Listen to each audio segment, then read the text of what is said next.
पुढचा आयाम या 7 आयामांपैकी म्हणजे स्वाधिष्ठान.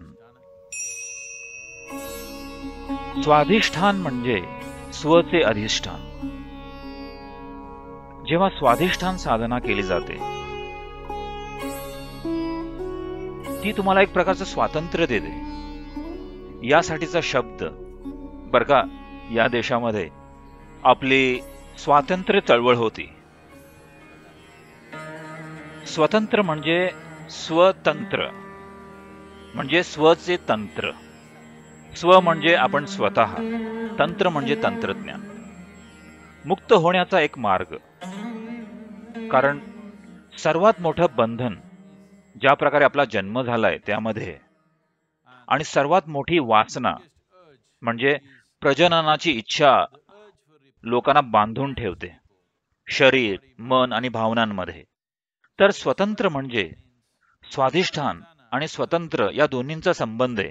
म्हणजे तुम्हाला एक तंत्र सापडलंय स्वतःला मुक्त करण्याचं या प्रकारच्या समस्यांपासून किंवा या प्रकारच्या वासनांपासून.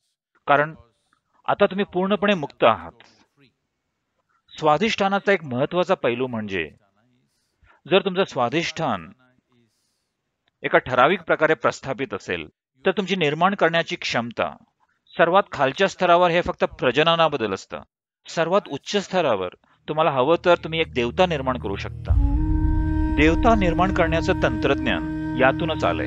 कारण कुणाला तरी स्वाधिष्ठानावर पूर्ण नियंत्रण असतं आणि तो एक देवता निर्माण करून प्रस्थापित करू शकतो.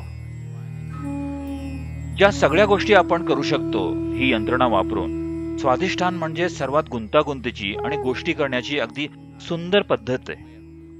पण ही वैयक्तिकरित्या गोष्टी करण्याची एक धोकादायक पद्धत सुद्धा आहे. कारण जर तुम्ही हे खूप जास्त केलं, कदाचित तुमच्याकडे तुमचं स्वत्व असेल पण तुम्ही तुमचं शरीर गमावून बसाल. एक सुंदर स्वरूप पण शरीर नाही, हे तुमच्यासोबत घडू शकतं जर तुम्ही खूप जास्त त्यात खोलवर गेलात किंवा नियंत्रण हरवून बसलात तर. अनेक जण ज्यांनी देवता निर्माण केल्या, साधारणपणे त्यांना वाटलं की एक निर्माण करणं म्हणजे सगळं काही आहे आणि त्यांच्याकडचं सगळं काही त्यांनी त्यात झोकून दिलं आणि ते त्यासोबतच निघून गेले किंवा त्यांनी त्यांचं सर्वस्व त्यात दिलं आणि क्षीण झाले.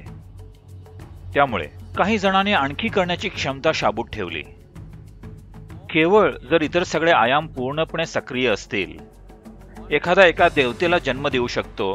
तुम्ही एखाद्या देवतेला जन्म देऊन तरी पुढे जगू शकता आणि तेवढी शक्ती तुमच्यापाशी ठेवू शकता. केवळ इतर 6 तितके सक्रिय असले तरच एखादा माणूस हे करू शकतो. आता कुणीतरी आपल्याला जन्म दिला, ते सुद्धा महत्वाचं आहे. आपण असं म्हणत नाहीये की ते महत्वाचं नाहीये, ते सुद्धा महत्वाचं आहेच. म्हणूनच आपण इथं बसलोय. तोही एक महत्वाचा पैलू आहे.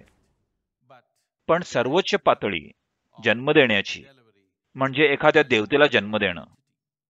तर एक पैलू स्वाधिष्ठानाचा म्हणजे हा आहे की जर तुम्ही प्रयत्न केला स्वाधिष्ठानाला त्याच्या स्वाभाविक वासनांच्या वर नेण्याचा, ज्या मुळात प्रजननाबद्दल असतात. तुम्ही हे समजून घेतलं पाहिजे. ज्या कशाला तुम्ही लैंगिकता म्हणता ते लैंगिकतेबद्दल नाहीये. निसर्ग तुम्हाला प्रजनन करायला भाग पाडते.